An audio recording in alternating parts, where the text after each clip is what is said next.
Why I switched to Nikon. Hey guys, Omar here. I didn't switch to Nikon, but that's pretty dramatic. I thought today we would talk a little bit about Nikon because in my video, my lifeless video, where we talked about how cameras that are coming out today are very sharp, very sterile, and very technically perfect, but they're missing something. And a lot of you mentioned the Nikon D700, which, by the way, I wasn't making fun of in the last video. The last video was just for me goofing around. But in that video, I actually showed some pictures which were set, I'm sorry, someone actually commented, your music is terrible. They didn't get the joke. The joke in that video is that we were unboxing and looking at the new 2008 Nikon D700. But a lot of you mentioned this camera, and so I started to research it a little bit and was very intrigued about the 12 megapixels and that images can be printed sharp and that they have a filmic look. And so I had to see for myself. I bought a D700 with no lens and then was looking for a lens. And I came across a listing that had the 50 millimeter 1.8, which is the lens I wanted, but it was attached to a Nikon D600, which is a 24 megapixel DSLR, and the price with them too. And by the way, if you're ever looking for a used camera, do the math. Some people sell cameras and lens combos where if you sell the lens, you could pretty much get the camera for like 50 bucks. So always look out for those deals, and that's kind of what I got with this. Now, I don't know if I'm keeping the D600 because I have way too many cameras, but when I went to pick up the lens and camera, I was walking around Brooklyn and I'm like, how do you work this thing? Because I've never shot Nikon before. And it goes back to in the old days, in the 2000s, 97, 98, 2000, there are only two big camera companies, man. You know, this was the war. This was like Canon, Nikon. No one talked about Panasonic. No one talked about Sony or Fujifilm. So I was Canon camp and my friends were Nikon camp. It was so funny. And those were the only two choices you had. And if you shot one, you pretty much ignored the other. Well, let me get back to my Brooklyn story. So I walked around with the camera and I was just like, wow, unbelievable. Colors, contrast. But the other thing that happened was shooting a DSLR slowed me down, you know, shooting full manual. And it brought me back to when I was a beginner. So I actually shot with the D600 before the D700 came out. And then I just slapped the 50 millimeter on the D700. Let me see what this camera's all about. Boy, is it a beast, super heavy. And when I came back with those images, I was like, wow, same thing. Filmic quality, beautiful colors out of camera.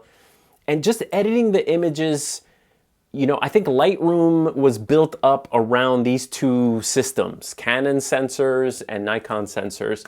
And so when they come right into Lightroom, they pretty much don't need too much. The images like edit themselves.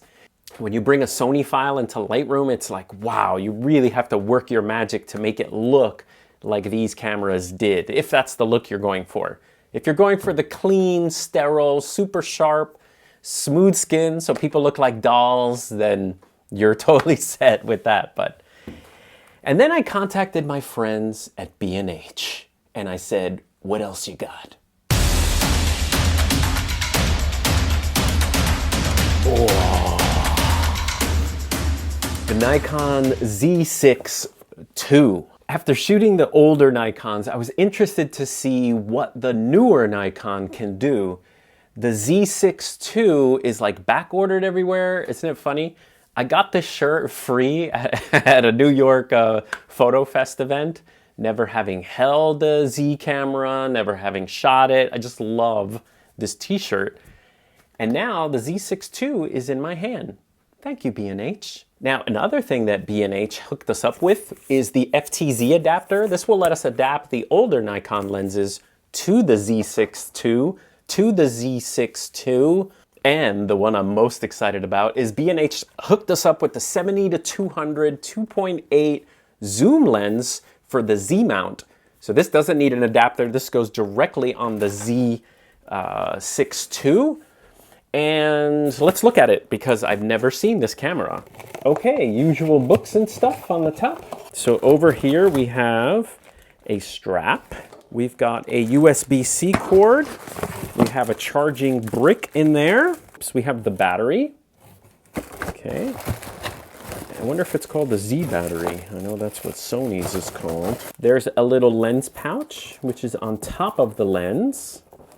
Let's check out this lens. If you're an f4 snob, you may not, oh, this is heavy for a kit lens. Yo.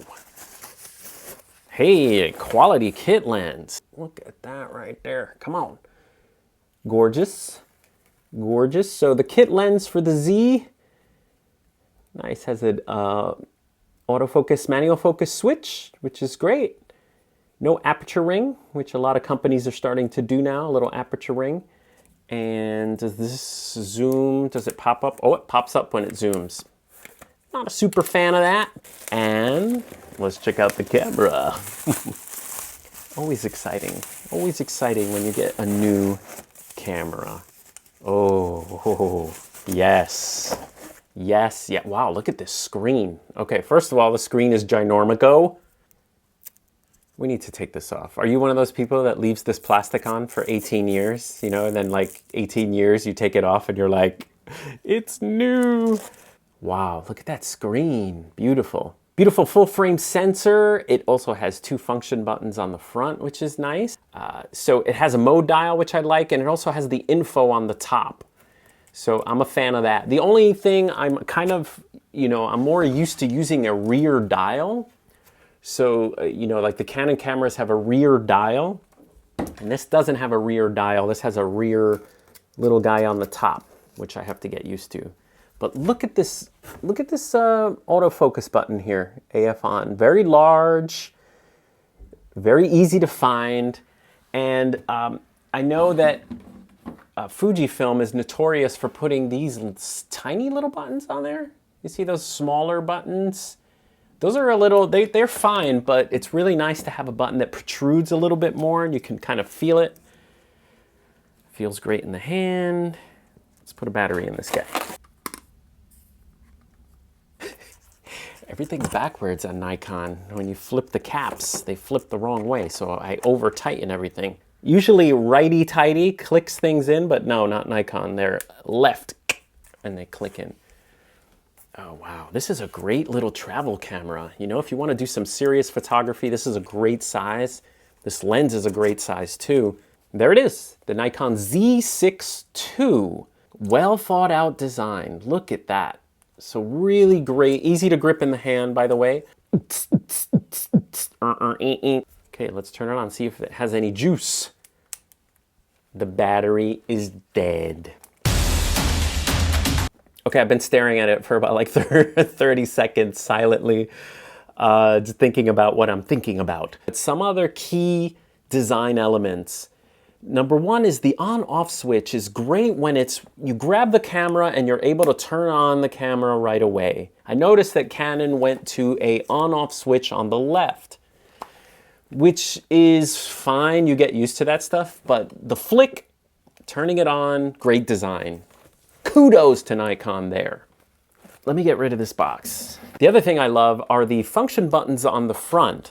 So function buttons are great on the back, but a lot of times you need to see where they are, especially if there's a lot of them together. But when you're shooting, your 2 fingers can feel top and bottom. So if you remember what all your function buttons do, you don't have to look. And so I like design, which is why I like the D-pad on my Fujifilm X-T20, is that you don't have to look down or take the camera away from your face. So if you're shooting, you can set your white balance, you can fix, you can turn on a face detection box if you needed to turn it off without having to go to a quick menu or swipe. So you have to think about that when you're shopping for a camera is how do you shoot? If you're shooting flowers or still life or things that are slower, then you don't really need to think about speed and being in a cockpit where the camera is an extension of your body. But if you shoot weddings, or if you're shooting street photography, or you have to be quick and change settings, then I would look to cameras that have memorizable buttons that you don't need to take the camera away. You could just change what you need to change quickly. Now, one thing I really want to test is autofocus on this camera. They did release some firmware updates for the Nikon Z6 II, and it has improved the eye and face detection. But remember, we talked about this before. It's like all you need. I just did a video where it's all you need, and we were shooting with the XE2. Street photography, totally fine. If you know how to work a camera, sometimes all you need is single focus in a spot. That center focus point is, parked in the center, bop, bop, and you get all the shots you want. That was bop, bop. But as soon as you have people that are moving towards camera, that's where some of the cameras struggle. So I'm interested to see how the Nikon Z6 II performs.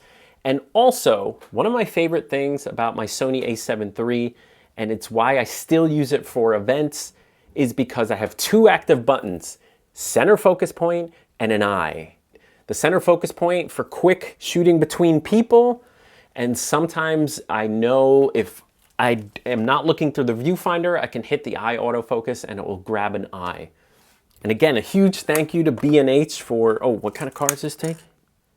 Now, one thing B&H didn't send me, because I didn't ask for it, was an XQD card.